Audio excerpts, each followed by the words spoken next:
Bismillahirrahmanirrahim. Assalamualaikum warahmatullahi wabarakatuh. Selamat pagi semuanya. Waalaikumsalam warahmatullahi wabarakatuh. Selamat pagi. Seperti pembahasan sebelumnya, di sini kelompok kami akan menampilkan hasil diskusi kami mengenai repositori lembaga dan untuk mempersingkat waktu karena waktu yang terbatas, kita langsung aja ke pembahasan. Yang pertama akan dimulai oleh Mbak Mel dan akan dilanjutkan oleh teman-teman yang lain. Silahkan. Oke, Yang lain boleh di-mute dulu ya. Oke, baik. Di sini saya akan menjelaskan mengenai pengertian repositori terlebih dahulu. Jadi, repositori dalam bahasa Inggris itu berarti sebagai tempat penyimpanan atau sebuah gudang.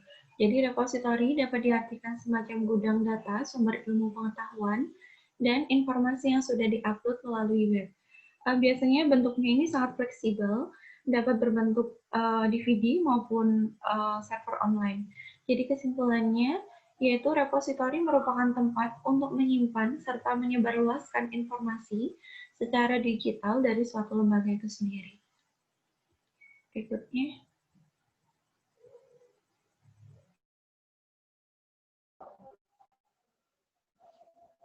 Oke, suara saya terdengar nggak?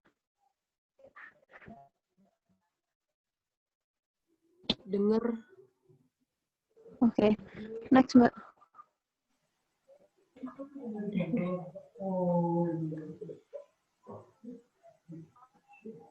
Boleh dilanjutkan, Nan? Yang pertama, manfaatnya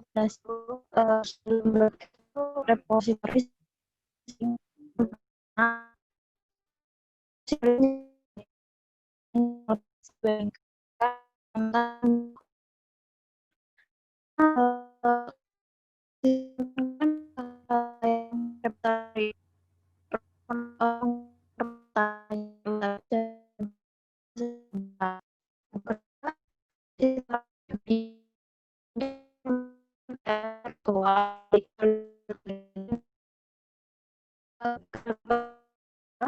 reservasi jangka panjang mengakses informasi dalam repositori Putus, Nan.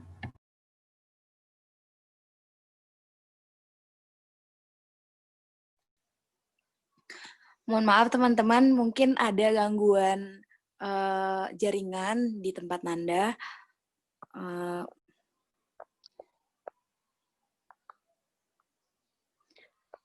Biar aku siapa namanya? Sorry. Mungkin materi selanjutnya bisa next mewakili Nanda ya.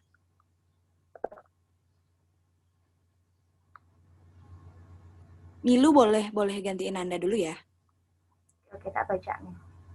Nah. Yang pertama, repositori menyediakan layanan penyimpanan yang lebih besar dibandingkan penyimpanan data konvensional.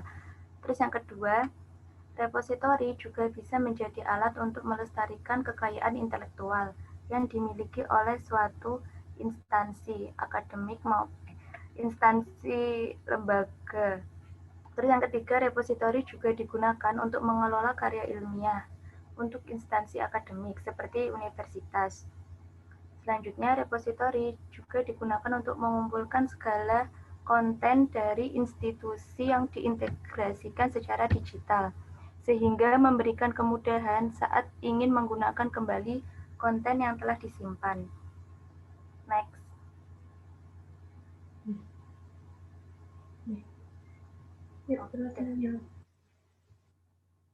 Bagi perguruan tinggi, repositori dapat memberikan manfaat, yaitu sebagai sarana untuk menunjukkan hasil riset unggulan, meningkatkan nama harum lembaga, dan meningkatkan visibilitas. Riset-riset unggulan universitas dapat disebarluaskan dengan mudah dan cepat melalui repositori. Pengakuan komunitas akademis dunia terhadap riset-riset tersebut akan mengharumkan nama lembaga dan dapat menarik minat banyak calon mahasiswa untuk menempuh studi pada perguruan tinggi tersebut. Keunggulan riset tersebut juga dapat berpotensi menarik peneliti dari luar institusi untuk melakukan kolaborasi. Selanjutnya, repositori dapat meningkatkan tingkat visibility suatu penelitian atau karya ilmiah, karena masyarakat dapat dengan mudah mengaksesnya baik secara langsung maupun melalui pencarian akademik seperti Google Scholar. Terus selanjutnya, adapun bagi penulis, peneliti atau dosen, repositori juga mempunyai manfaat yang banyak seperti memfasilitasi dosen dalam mengelola beragam portofolio hasil kegiatan ilmiah mereka. Terus, repositori juga dapat berfungsi untuk menginformasikan kepada khalayak, yaitu kepakaran seorang dosen. Oke, next. Selanjutnya yaitu data digital yang ada di repositori. Next, Mbak Mel. Data digital yang ada di repositori ini bisa dalam bentuk teks, audio, video, maupun gambar. Untuk bentuk teks ini sendiri bisa dari tugas akhir seperti skripsi, tesis, dan disertasi, maupun artikel ilmiah, proceeding, dan dari beberapa seminar. Selanjutnya bisa dari paper conference, terus buku, dan laporan. Setelah itu juga ada dalam bentuk audio, itu biasanya seperti rekaman-rekaman dalam video dokumentasi dalam seminar maupun conference. Terus selanjutnya itu untuk videonya itu bisa dari video-video sejarah atau video-video dokumentasi juga bisa masuk. Selanjutnya itu ada gambar-gambar di sini tuh gambar-gambar kayak gambar-gambar kayak teks proklamasi kayak yang berhubungan masih dengan sejarah biar informasinya nggak hilang itu bisa disimpan di sini. Selanjutnya itu ada peta juga dan ya peta sudah.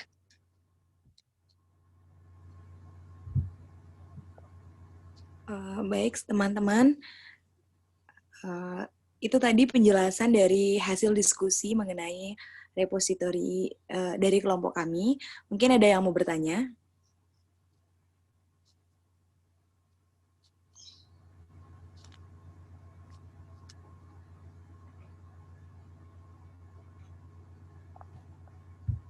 Saya mau bertanya. Baik, silakan Natasha. Menurut kelompok kalian, bagaimana karakteristik koleksi institusional repositori? Menurut kelompok kalian ya. Baik, Natasha, kita tampung dulu ya. Oke, terima kasih. Mungkin ada yang mau bertanya lagi sambil kita mendiskusikan jawabannya.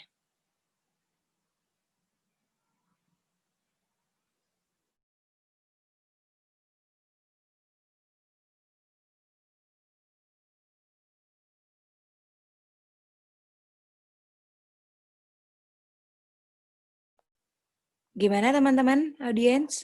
Ada yang mau bertanya lagi?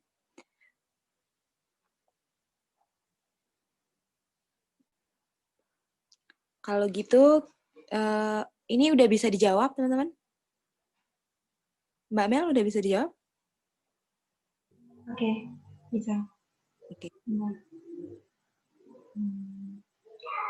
Baik, tadi Natasha menanyakan perihal karakteristik koleksi institusional repositori itu ya?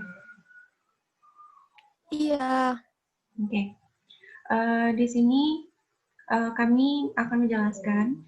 Jadi karakteristik koleksi institusional menurut Pendit sendiri itu terdapat 5. Ada pengirim materi untuk disimpan. Lalu selain karya disimpan pula metadata dari karya tersebut, dan ini dimungkinkan karena perangkat lunaknya memang sudah dilengkapi dengan boring untuk mengisi metadata secara mudah. Lalu yang berikutnya, pada umumnya tersedia mekanisme sederhana untuk meletakkan pengambilan mencari dokumen itu sendiri. Lalu yang berikutnya ada karena mengendalikan inisiatif dari pihak pengirim, maka sebuah simpanan kelembagaan perlu mendapatkan kepercayaan dan dukungan.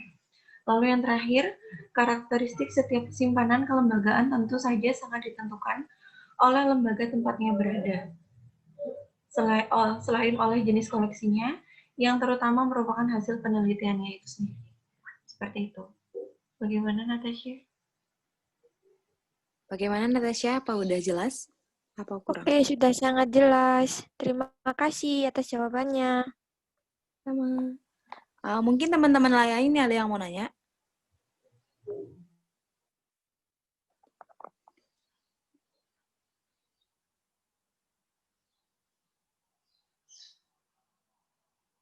Mungkin kayaknya nggak ada ya.